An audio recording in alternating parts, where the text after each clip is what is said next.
Today, our D-Day, when we are carrying out these historical nominations, and we are doing the briefing in a very good place, where no other briefings have ever happened. A wonderful place. This is the Hasra Center. And our nominations kicked off all over the country as we had planned, and the board can confirm all party members are voting in a peaceful atmosphere. Overnight, the materials were delivered to various polling centers in the country. We urge all our aspirants to be very peaceful, as this board carries out the largest nomination exercise ever to happen in this wonderful country, Kenya. We have even pool observers, including international observers, who have been granted full access to our polling stations. We are satisfied with the progress so far. Of the 35 counties where nominations are taking place, from Meru to Mombasa, from Kisii to Turkana, from Kirinyaga to Trans Nzoia, from Isiolo to Kajiado, the primaries are going on as scheduled. The board has noted a few challenges which are, however, being sorted out. Throughout the night, all these board members have not slept. We are in the office sorting out these logistical problems and incidences. Like Bomet, where we had a peculiar incident where materials for our 4 polling centers were destroyed, but we have been able to mop up. And the voting is going on in more than 582 polling centers in Bomet. So we cannot complain, everything is going as scheduled. In Kisii, we had an issue of a shortage of ballot boxes, but we have already sorted that one out. There have been allegations of fake ballot papers. Those are unfounded rumors. We have found none. Our ballot papers are peculiar. They have got the watermark, serial numbers. They are seriously serialized, and nobody can give an evidence that they have been found anywhere. They cannot even be photocopied. We are largely satisfied as a board about this progress. So far, the turnout has been very good and believable, and we are in touch with our returning officers all over. We are calling them after each and every 30 minutes, all of us members of the board, including our party leader, who have really given us a lot of support. The whole night we have spent there together with him. The only people who we really missed are you people, because I thought that you'd be coming there to the whole yesterday night, so that we spent there, arrange everything, organize about the logistics, and make sure that this election will be successful. So make sure that tonight we sleep there together as comrades in this struggle of democracy. There were a little bit of a destruction of electoral materials in Embu, but that issue was sorted out, and the aspirants who had caused that commission have been summoned by the disciplinary committee of the UDA party to appear before it on Saturday. And we have emphasized time and again that we don't condone violence, and violence have got repercussions, and in our party, violence leads to automatic disqualification, even expulsion from our party. We have postponed elections in Bumura, Turkana Central, and Turkana East, as I told you yesterday, and we will be carrying them on 19th, including in Mount Elgon and Kakamega, we are carrying them tomorrow. This affects very few constituencies and county assembly. And as a board, we are really pleased with the happenings. Whatever we have done, no other party is carrying out such nominations. We are happy, we are excited, and we can say that 95% of whatever you wanted to achieve, you have achieved it. Thanks so much, members of the 4th Estate. I will invite my colleague, comrade in this struggle, Professor Kithure Kindiki, to talk to you about the political process of these nominations. Karibu sana, Professor. Good morning. Thank you, Anthony Mwaura, Chairperson of the National Election Board of the United Democratic Alliance Party, the youngest and the largest party in the history of Kenya. This morning, ladies and gentlemen, we are happy to announce that at 7 a.m., polling centers in all the 47 counties opened for the primaries of the UDA nominations. And as the chairperson of the National Elections Board has already said, largely we have witnessed orderly and peaceful nominations, despite the few instances of logistical challenges that are normal in an exercise of this magnitude. As you are aware, the party primaries for our party are taking place, as the chairman has said, in about 128 constituencies or thereabout, and in 35 counties. And this is only where you have more than one candidate contesting for the various seats. In the parts of the country where we do not have more than one candidate, of course, there is no need for nomination. Otherwise, the UDA is fielding candidates for all elective positions in all the 47 counties. In some parts of the country, we have received reports that there were slight delays occasioned by logistical challenges. Those logistical challenges are being addressed, and as far as we are concerned, voting is underway across the country.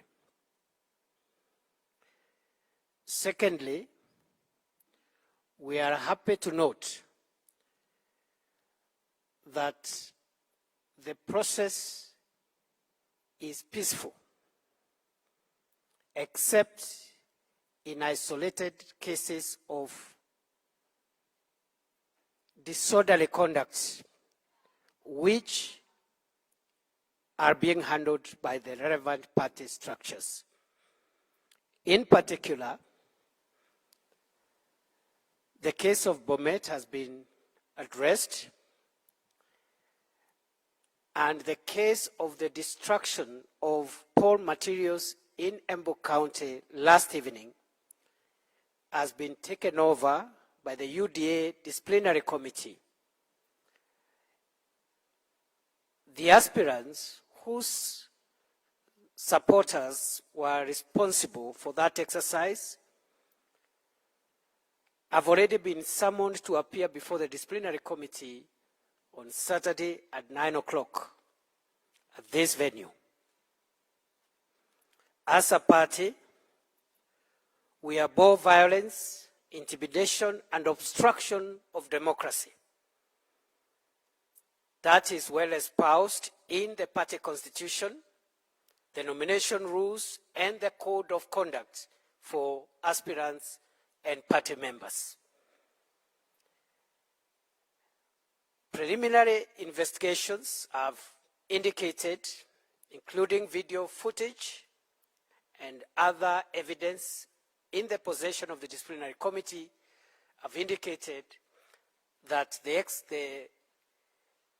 arson and destruction of poll material that took place in Embu yesterday was linked to some of our aspirants vying for various seats in that county.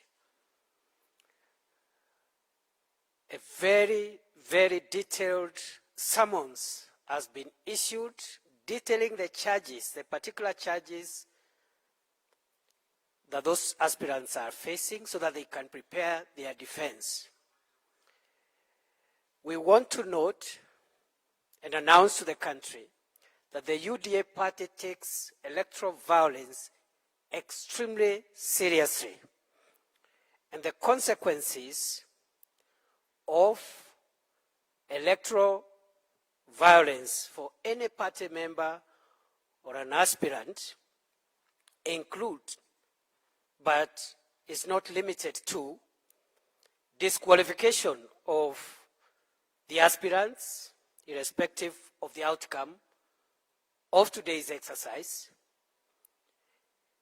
Also, if those accusations are proven to be true, the consequences include suspension of such aspirants or party members from the party, or even complete expulsion. On behalf of the party, therefore, the board and the leadership of the party firmly asks all aspirants who are participating in today's exercise to refrain from any acts of violence, intimidation, or obstruction of the process. We will be monitoring very carefully the activity that will take place this evening after the closure of the poll stations, because many politicians are unable to deal with the reality of defeat. And therefore, those who are tempted to try and disrupt or otherwise interfere with the tallying and announcement of results, please be informed that our Constitution empowers the party to act firmly, strongly, and resolutely on violence, intimidation, and obstruction of democracy. Having said so, let me add as I end that there have been cases of late opening of polling centers in very few places across the country. In such cases, the party, through the National Elections Board, will extend the voting hours to ensure that the process is as fair as possible to everyone and to every part of the country that is participating in this exercise. And now, therefore, I want to assure, and we want to assure as a party, the people of Kenya and our party supporters, this exercise will go down in history as one of the most extensive, complex, yet successful democratic processes within our party. And all those other political parties that would want to learn how to do things, please watch your televisions, listen to your radios, and pick your lessons. In fact, I am not aware of any other political party engaged in this kind of exercise with this magnitude, with these complexities, including parties which have been in existence for 30 years, 40 years, 20 years. UDA is 1 year old. It is setting the pace, the party to watch now and in the future. Thank you very much. God bless Kenya. We shall keep you updated throughout the day. And as the chairman of the National Elections Board has said, please join us in keeping the night vigil, members of the fourth estate. There is tea, mandazi, dinner, breakfast, but there is no accommodation, but you're welcome. Thank you very much. There is no bed, but there's breakfast, there's dinner, there's mandazi, there's tea, and other conveniences, except beds. We are not sleeping until this process is over. Asanteni sana, Mungu awabariki. Thanks so much. If there is a question or one or two, we can take chairman and myself. Thanks so much, Professor. And members of the fourth estate. Check. There's a question. Before Julius asked his question, even me, sometimes I usually have got questions. Members of the fourth estate, why are you cancelling my elections? You people, you are going ahead and telling people out there that we have cancelled the elections in Kuresoi, we have cancelled the election in Barigo, and you are not members of this National Election Board. You are supposed to get every confirmation from me, and there is no election which is going to be cancelled whatsoever, as long as the ballot papers and all the materials arrive in time. We are not going to cancel any elections. And moreover, some of these logistical problems we got were beyond our control. It was the issue of fuel. We could not even get enough fuel to take our materials. It was beyond us. But please don't cancel our elections. What you are supposed to do is encouraging our voters to go out there and vote. Support us in this democratic process. Anybody who have got a question?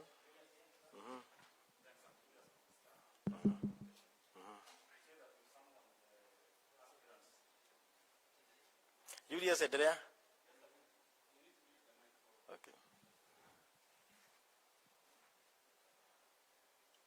You say that you summoned the aspirants who are responsible for, who are being linked to yesterday's destruction of all materials in Embu.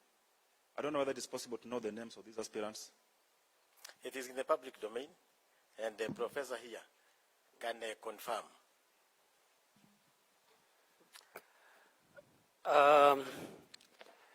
Before I answer your question, Julius, we are also asking our supporters across the country, now that we have assured them of peace and tranquility and order and action, where there is breach of peace, we are asking all our supporters to go and vote their leaders of choice. Please, before the polling stations close, get out and vote. Now, Julius, you have asked about the names of the suspects, and I think the suspects have already been notified. 3 suspects. Investigations are going on. There could be more suspects, so maybe we can release the full name of suspects in the course of the day when the investigations are complete. But already letters have gone out to 3 suspects. We'll release that list in the course of the day. Any other question?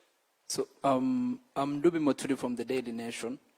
There's some polling stations where the voting exercise has not begun, and you have said it has begun across the country. We're talking about in Kisii County, we have some information in Bobasi and Kitutu Church North. Voting is yet to begin. What are you doing to make sure this exercise begins in these areas?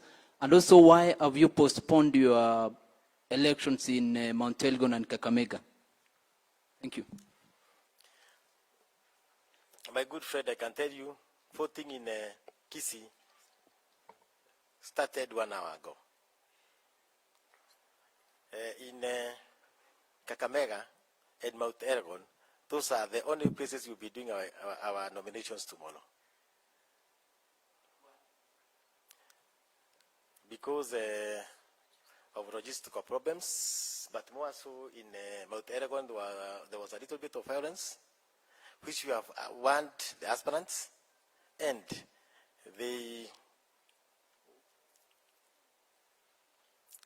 decided to barricade the road where you are supposed to pass. They never wanted those elections. We have warned them, and we have agreed with them, and we have talked to them, and we have agreed that the material we should start distributing our materials tonight for the elections tomorrow, because the materials were for Mount Elgon and Kakamega were in one vehicle. Any other question? Yes, Mugambi from Citizen TV. My question is, there are some leaders who are aspirants calling for the postponement of the exercise in their areas. This includes areas like Bomet and also MP Sosion. Is that going to happen? I have already said that there's nobody who is going to postpone our elections, including you members of the fourth estate. The only people who are going to postpone our elections are just on us. To us, they are not special aspirants. All aspirants are the same. Whether you are fighting for the first time or you have been there for all the times. Any other question? Yes, my name is Daniel Karaoke, KTN News. Now, most of the areas you've said the exercise started a bit late. Are you going to add more time maybe later on, as of course you are to close by 5 p.m. and they have started, like for instance, you've given a case that has started 1 hour ago.